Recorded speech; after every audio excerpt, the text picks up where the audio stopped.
নমস্কার বন্ধুরা, আজকে বানানো হবে খেজুরের গুড় দিয়ে মুড়ির মোয়া।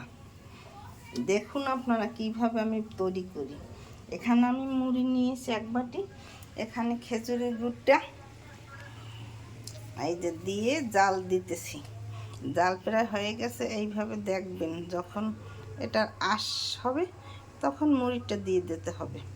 এখনো হয়নি আঁশটা, আর একটু সময় লাগবে। এই শীতে কেউ না খেলে মুড়ির মিস করবেন।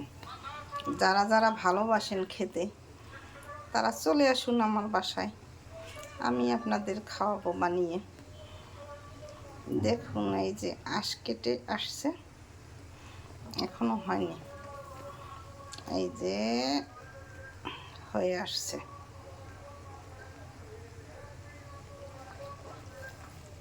এখন একটু গুড়ে জল আছে তাই হয় নাই।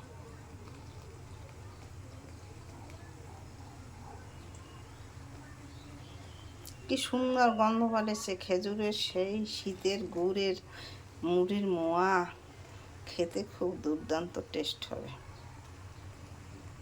এখন আমি এই যে মুড়িটা দিয়ে দেব, এইভাবে দিয়ে একটু সময় নাড়তে হবে। এইভাবে গরম থাকতে থাকতে এটাকে নেড়ে নিতে হবে, মুড়ির সাথে মিশিয়ে নিতে হবে ভালো করে।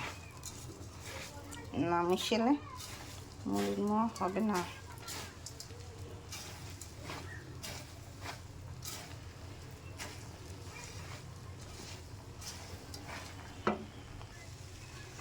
এই যে এইভাবে আঁশ যুক্ত হয়ে আসছে। এই দেখুন মুড়িটা অনেক সময় নাড়তে হয় গরম গরম অবস্থায়।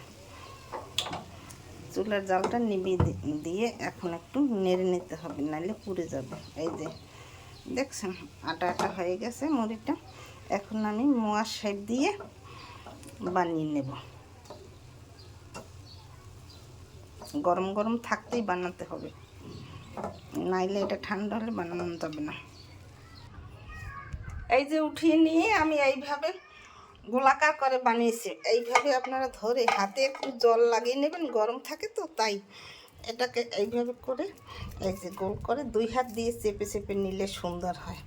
আমি দুই হাত দিয়ে করেছি, সেটা দেখানো হয়নি, আমি এক হাত দিয়ে আপনাদেরকে দেখিয়ে দিলাম। এইভাবে গোল গোল করে শেপ দিয়ে এই দেখুন গোল হয়ে গেছে। এই আমার অনেকগুলো মোয়া হয়ে গেছে। আপনারা এইভাবে মুড়ির মোয়া ঘরে তৈরি করে খেয়ে দেখবেন, দোকানের চেয়ে খেতে খুব সুস্বাদু লাগবে। দেখুন দেখতে কত সুন্দর হয়েছে, লোভনীয় জিনিস, খেতে খুব দুর্দান্ত লাগবে। ঘরে বানিয়ে খেলে খুব সুন্দর হবে। শীতে না খেলে মিস করবেন। কে কে খেয়েছেন, কে কে খাননি আমাকে কমেন্ট করে জানাবেন। না যারা না খেয়েছেন তারা চলে আসুন আমার বাসায়। আমার মুড়ির মোয়া বানানো তৈরি হয়ে গেছে। এইভাবে আপনার ঘরে বানিয়ে খেয়ে দেখবেন, খেতে খুব সুস্বাদু লাগবে। আমার চ্যানেলটিকে লাইক কমেন্ট শেয়ার দিয়ে পাশে থাকবেন। ধন্যবাদ, থ্যাংক ইউ। আমার ভিডিও ভালো লাগলে লাইক কমেন্ট শেয়ার দিয়ে পাশে থাকবেন।